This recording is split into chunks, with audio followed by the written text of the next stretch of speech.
السلام عليكم يا شباب، يا رب تكونوا بخير وفي أحسن حال. طبعا احنا اتأخرنا عليكم يوم كامل علشان كنا بنعمل خطة محتوى كده تكون مناسبة وتليق بيكم في جزئية التصميم.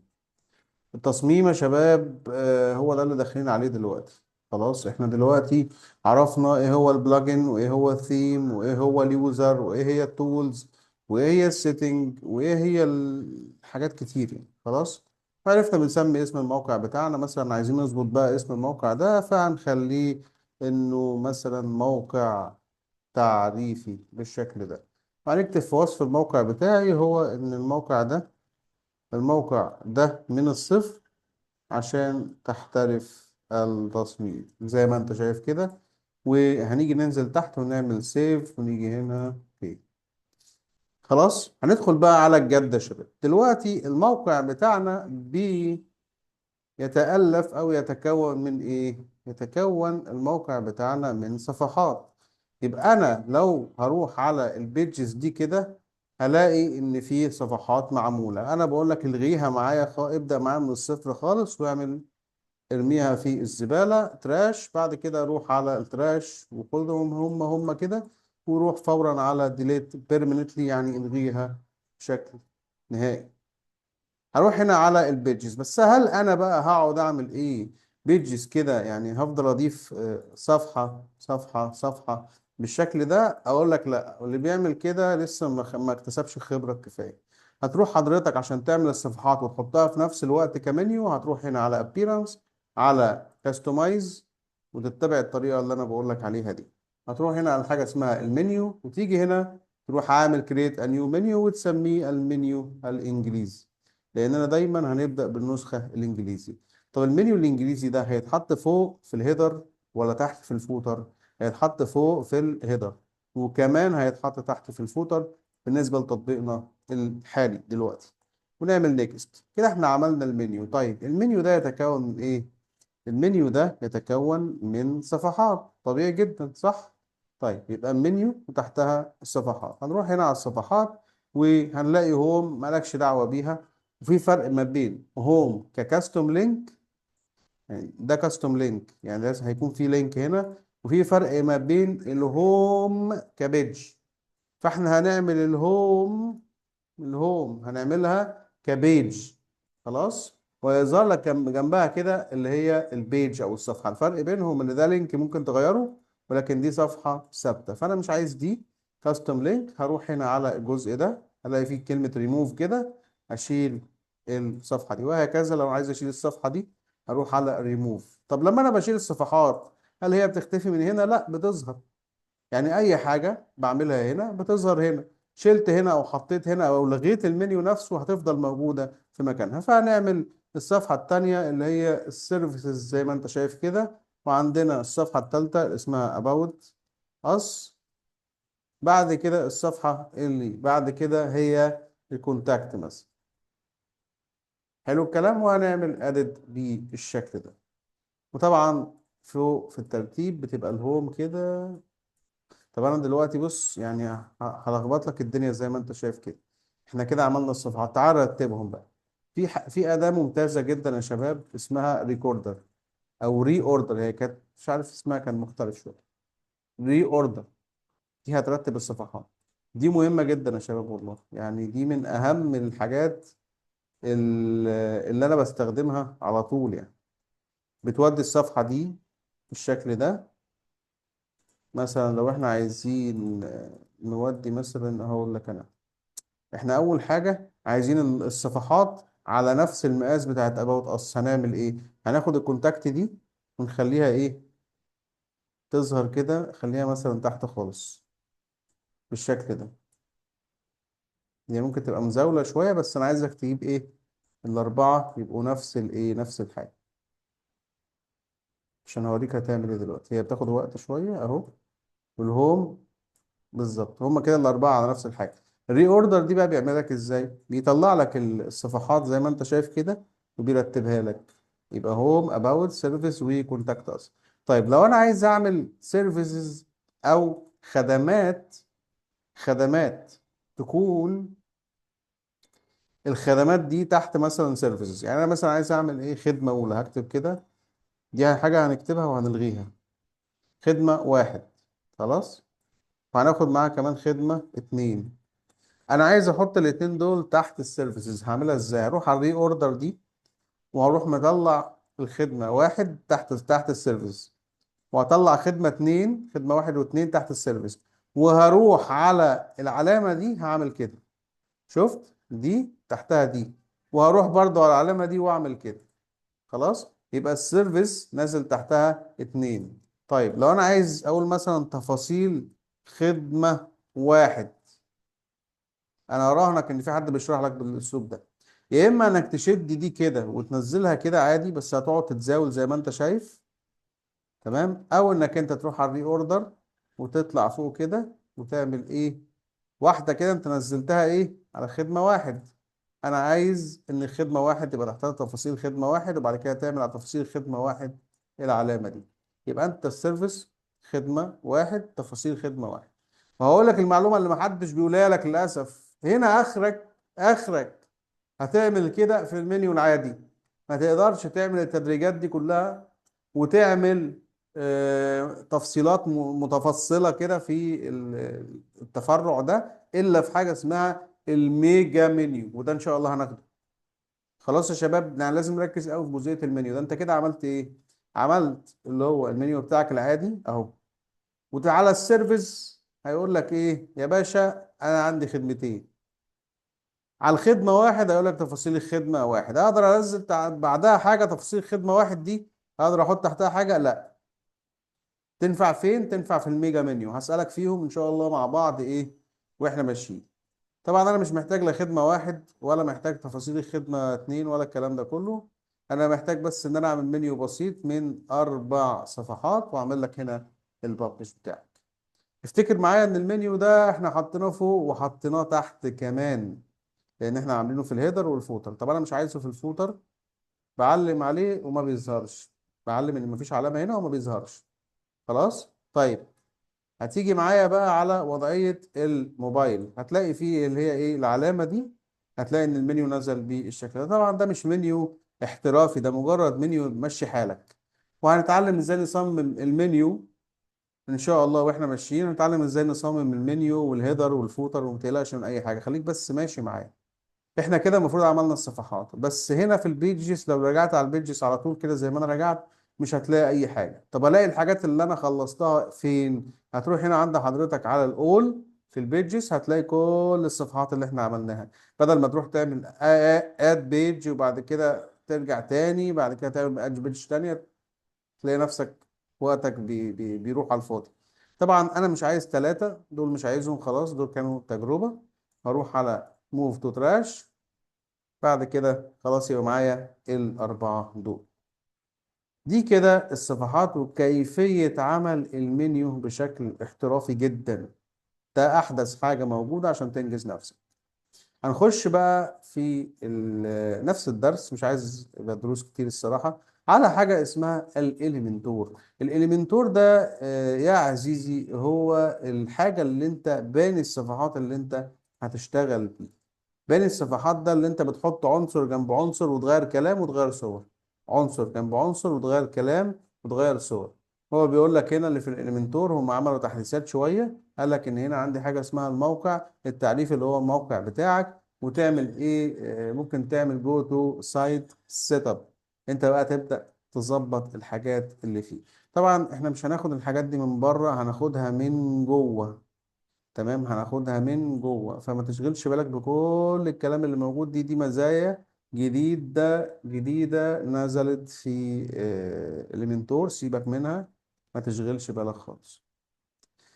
احنا عندنا بس اهم حاجة ان احنا هنروح على السيتنج اليمنتور، هنروح على السيتنج بتاعنا، هنروح على حاجة اسمها الفيتشرز بتاعتنا. اي حاجة مالكش دعوة بيها غير اللي انا بشرحها لك. هتلاقي في حاجة جديدة ممتازة جدا اللي هي انا شخصيا بحبها، اسمها الكونتينر. الكونتينر دي لازم تكون اكتف، لان انت هتتعامل مع الكونتينر حاجه اسمها فليكس بوكس وحاجه اسمها الجريد. وده اللي احنا ان شاء الله هندرسه في الدرس اللي جاي، اللي هو يعني من اول التصميم ان شاء الله هنتعلم باحتراف وبسهولة وبريسبونسيف وبكل شيء ازاي تستخدم الحاجتين المهمين دول، وايه افضل تجربة للاتنين، كونتينر اكتف، ونعمل هنا سيف تشينجز. طيب ليه انا بقول لك روح اعمل كونتينر وفليكس بوكس؟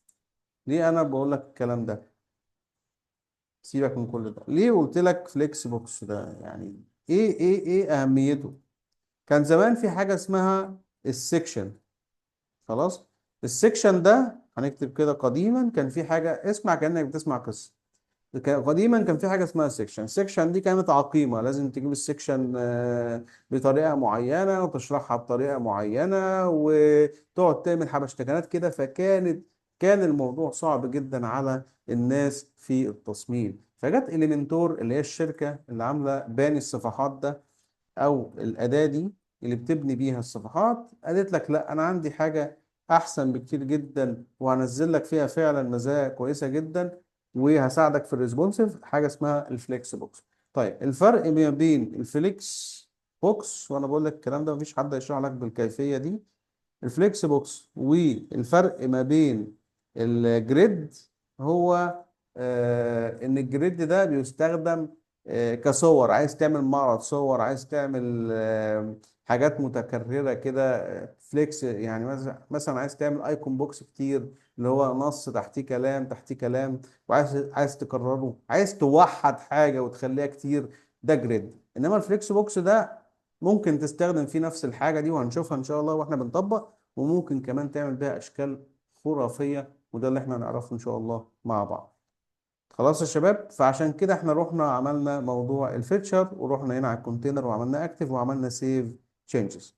كده إحنا خلصنا موضوع السيتنج بتاعنا خالص. لو عايزيني أستعرض الموضوع ده أستعرضه لكم بمنتهى السهولة. هنا عندك التولز. هنا لما الموقع يقع معاك او تحس ان في غلط بيحصل في الموقع، يا ترجع على اداه الكاش بتاعتك، يا اما هتيجي هنا وتعمل دوس على الاثنين دول. خلاص، طبعا مالكش دعوه بالسيف مود والديباج بار والكلام ده. ريبليس، لو انت عايز تحط هنا اللينك قديم مثلا وتعمل ليه لينك جديد، ما تعملهاش من هنا، عموما في اداه يعني لو عايز تعمل كده، سيبك منها دلوقتي. ودي رول باك. يعني ايه رول باك؟ ودي مهمه برضو، كويس ان احنا جينا لها. رول باك يا عزيزي القارئ معناها ان انا برجع النسخه بتاعه الاليمنتور لنسخه قبل كده، عشان مثلا ممكن يكون النسخه دي فيها مشكله. فلو فتحنا الحته دي هتلاقي نسخ كتير، خمسه اللي هي 3 35 2 3 35 1. ده لو النسخه الحاليه عندك فيها مشكله. طبعا النسخه دي ما فيهاش مشكله وامورك تمام. وبعد ما تخلص تعمل سيف. هنا المينتيننس مود في ادوات طبعا اللي هي بلجنز المينتيننس مود، بس الاليمنتور قالت لك انا عايز الموقع بتاعي، يعني عايز قصدي الاداه بتاعتي تكون شامله كمان، اللي هي بدل ما تنزل بلجن للصيانه، لا يا عم روح على المينتيننس مود هنا واعمل كامينج سون. ومين اللي يقدر يدخل الصفحه دي؟ انا مثلا الادمنستريتور بس هو اللي ممكن يدخل للصفحه دي. وتشوز تمبلت، ممكن تختار كذا تمبلت من اللي موجودين او تعمل حاجة بايدك. طبعا احنا مش محتاجين ده خالص، في ادوات يا شباب بتسهل الموضوع اكتر من كده. عايز تستخدم لينو تمام، تستخدم الادوات تمام. في اي حاجة عندك اسمها ويب سايت تمبلت، لو انت عايز بقى تسيبك من الكلام ده كله ملوش اي لازمة دلوقتي. الرول مانجر برضه سيبك نفس الكلام، سيبك منه. السبمشن، بص بقى السبمشن دي بتيجي منين؟ لو انت عامل فورم او استبيان من خلال اليمنتور برو، هنا بقى السبمشنز كلها هتجيلك. عشان كده بقول لك ما تشغلش بالك بالكلام الكتير اللي موجود، كل ده مش هنحتاجه دلوقتي، والفونتس والكلام ده كله مش هنحتاجه دلوقتي. سيستم انفو بيعرفك بس ان السيستم بتاعك، ان انت نظام التشغيل بتاعك ايه، الاوبريتور سيستم. هنا لينكس الفيرجن بتاعك، حاجات كلها مش هتفيدك دلوقتي. فخلاص كده يبقى احنا شرحنا كيف تعمل، ازاي تعمل المنيو، وازاي كمان تعرف تتعامل مع الاليمنتور من ناحية السيتنج. طيب هنخش برضو على الاليمنتور من جوه. انا علشان ابني الصفحات دي بالاليمنتور المفروض يظهر لك حاجة هنا اسمها edit with elementor. هكتبها لك هنا عشان ما تكونش يعني ما تنساش ابدا. edit with elementor، خلاص لازم تشوفها على اي صفحة حضرتك هنا عايز تعدل فيها. فطالما في edit يبقى بعدها edit with elementor طول ما انت منزل الاداة دي. يعني انا عندي واحد اديت اهي، لازم بالاداه اللي انت منزلها اللي هي الاليمنتور لازم تلاقي الكلمه دي edit with elementor. لو رحت انا دوست على edit with elementor دي كده،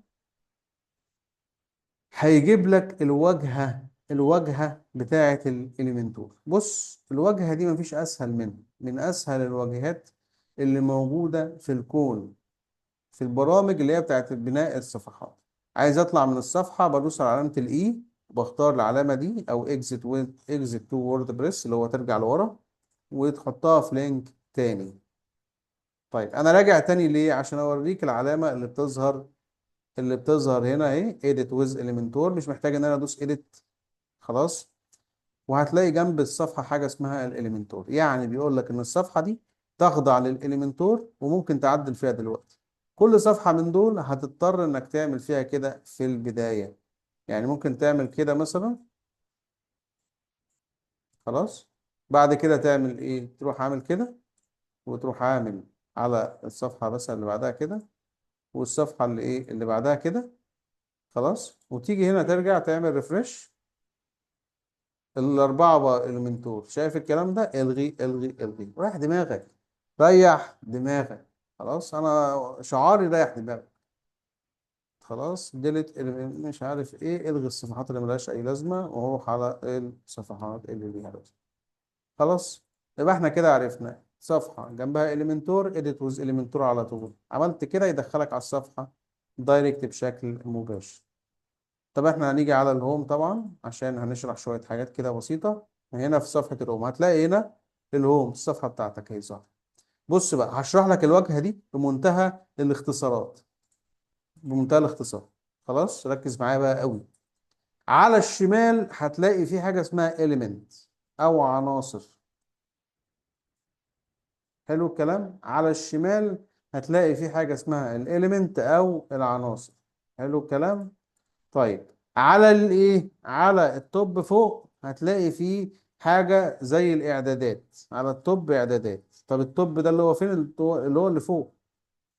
على التوب اللي فوق ده يا حبيب قلبي دي الاعدادات بتاعتك.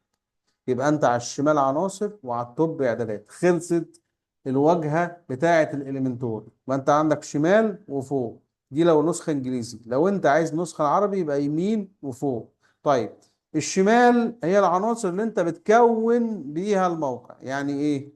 يعني انا مثلا هنا عندي اللي هو التكست. طيب التكست الهيدنج ده الكبير بيبقى تحته حاجه اسمها ايه؟ تكست اديتور. خلاص يبقى الهيدنج اللي هو هتلاقي العنصر برضو مكتوب هنا. هيدنج ده هو الراس الكبيرة اللي تحته بيبقى فيه كلام ايه بالشكل ده، وتحتهم بيبقى فيه حاجة اسمها بوتون او زرار. لذلك هتلاقي التلاتة تحت بعض زي ما انت شايف كده في العناصر. خلاص فهمت الحاجة البسيطة دي؟ نمسح الكلام ده كله.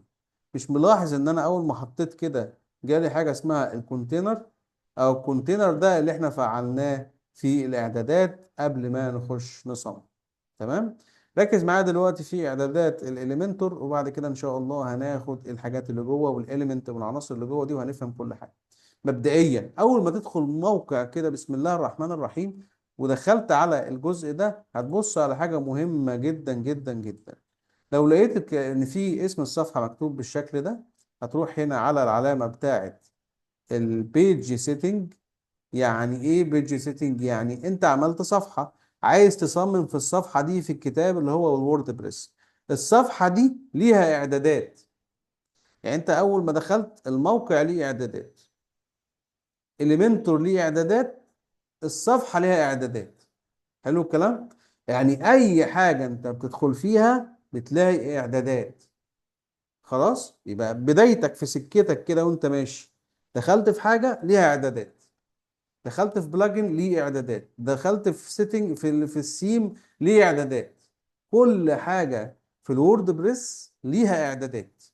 فاول ما تدخل على اي صفحه هتبدا فيها موقع وتقول بسم الله الرحمن الرحيم، هتدخل على بيج سيتنج من العلامه اللي فوق دي. هتتاكد اولا ان الصفحه دي منشوره، لان ممكن يقول لك يعني في الحاله هنا او الستاتوس ممكن تلاقي الصفحه دي معموله درافت كده. درافت دي يعني ايه؟ يعني مش هتظهر للناس. طيب انا هروح هنا واعمل بابلش عشان تظهر للناس. في حاجة مهمة قوي بقى عايزك تعرفها من هنا كده. هتلاقي في حاجه اسمها البيج لاي اوت. البيج لاي اوت دي دايما دايما لو انت هتصمم بايدك، لو انت هتصمم بايدك مش ثيم تاني، لو انت هتصمم بايدك من الصفر زي ما احنا هنعمل، هتروح على الايديت ويز اليمنتور، هتروح قصدي على البيج، هتعمل اليمنتور فول ويدز. خلاص اهي اليمنتور فول ويدز. خلاص كده كان في هوم هنا، كلمة هوم اللي هي التايتل بتاع الموقع. يا اما تخفيه من اليمنتور فول ويدز، يا اما هتعمل حاجة اسمها هايد تايتل وتعمل كده وتخفيه. يعني انا لو رجعت تاني على الديفولت، لو لقيت الديفولت، ديفولت دي يعني ايه؟ يعني الحاجة اللي نازل بيها الصفحة دي، هتلاقي فيه هنا ايه؟ الكلمة اهي. طيب لو انا عايز ايه الغيها، بدوس على الهايد تايتل. لو شلتها، شايف؟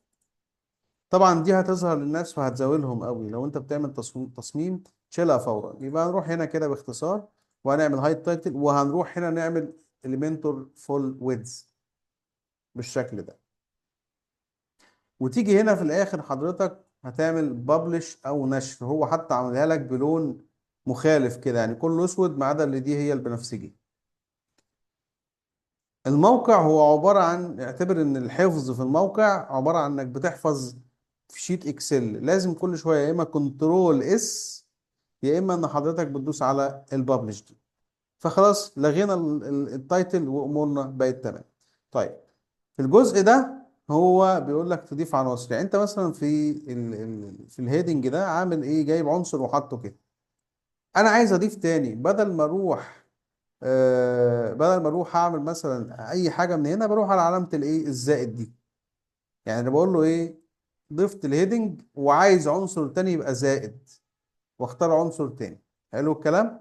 طيب ودي البيج سيتنج خلاص خلصناها. وهنا الهيستوري. هيستوري ده يعني ايه؟ يعني تاريخ الحاجه اللي انت عملتها قبل كده. ممكن ترجع ورا بالشكل ده، فاهمني ازاي؟ ممكن ترجع قدام بالشكل ده. طيب بدل ما تروح على الهيستوري دي وتوجع دماغك ودماغنا احنا كمان معاك هتعمل ايه؟ هتعمل حاجة اسمها كنترول زد يرجعك ورا خطوة، وكنترول واي تروح على اي حتة فاضية كده تعمل كنترول واي. تمام، اللي هي عارف كلمة يس، اول حرف فيه. خلاص هترجعك ايه؟ هتخليك تروح خطوة لقدام. يبقى احنا هناخد هنا كده الاختصارات بتاعت النهاردة. بص يا غالي، كنترول زائد اس حفظ، الحاجة اللي انت عملتها يحفظها لك. كنترول زائد زد يرجعك ورا خطوة. فاهمني ازاي؟ يعني انا رحت اهو تكست اديتور، مش عايز التكست اديتور ده، بدل ما تروح تعمل كده كليك وتلغيه من هنا، لا يا عم، انا عندي ان انا اروح اعمل كنترول زد يرجعني خطوه لورا، او تلغيه. شوف انت عايز تتصرف ازاي.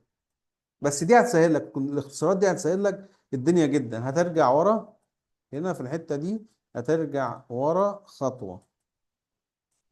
خلاص انا ماشي معاك واحده واحده، مش عايز اجري ويبقى مجرد دروس وخلاص. هنا عندك كنترول زائد العلامه الحلوه دي واي، هتروح لقدام.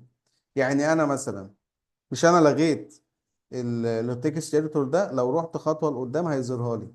عايز ارجع ورا واخفيه خالص، كنترول زد.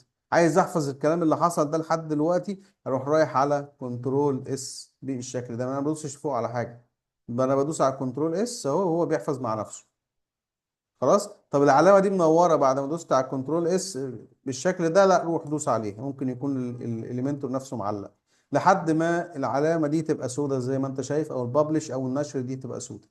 خلاص كده احنا خلصنا الجزء الشمال من التوب. في عندك الجزء اللي هو اللي في النص، وعندك الجزء اللي في الاخر، واحنا قربنا نخلص خلاص. هنا بيجيب لك كل الصفحات او 5 صفحات.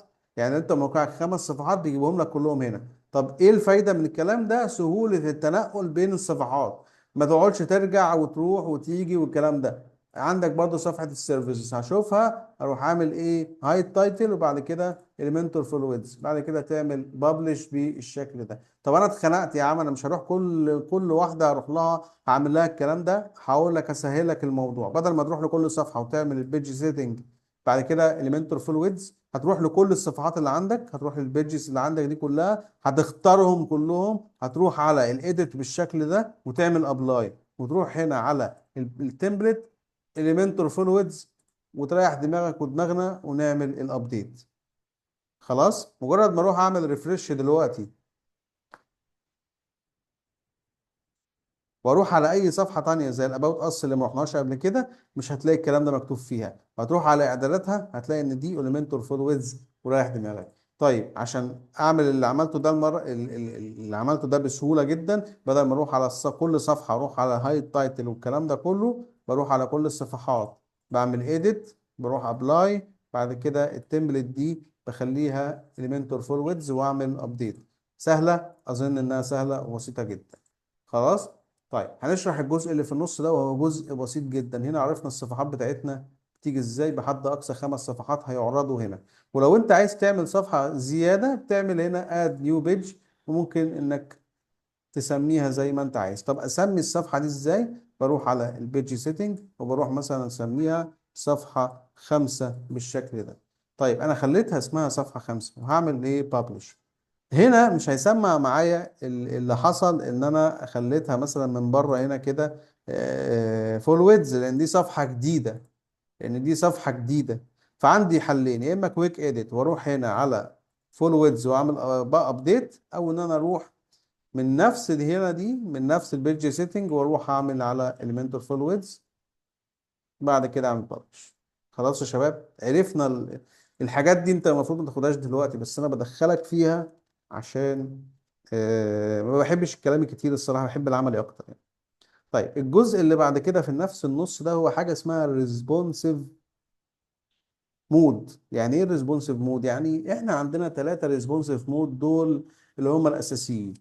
خلاص، عندك حاجة اسمها وضعية الموبايل، يعني بتشوف الموقع بتاعك، الناس بتشوف الموقع بتاعك على الموبايل ازاي. يعني انا لو فتحت الموقع ده على الموبايل هشوفه كده، لو فتحته على التابلت هشوفه كده، ولو فتحته على اللابتوب هشوفه كده. خلاص. طيب دي كده خلاص، خلصنا الجزء اللي في النص اللي التوب اللي فوق. في حاجة عندك على الشمال اسمها الشمال اللي هو التوب الشمال، دي حاجة اسمها ايه؟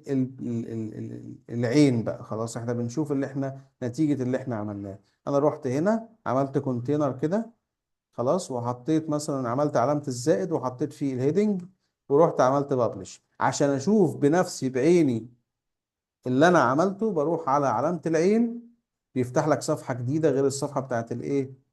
التصميم، وبيوريك اللي انت عملته في الصفحة الحالية. طب انا عايز اتأكد ان ده فعلا اللي ظاهر، عشان ممكن يحصل كاش في الموقع بتاعك، لان بنسيون من عيوبها انها بتعمل كاش صراحة يعني.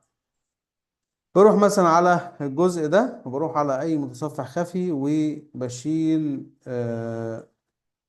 بشيل كلمة بريفيو دي،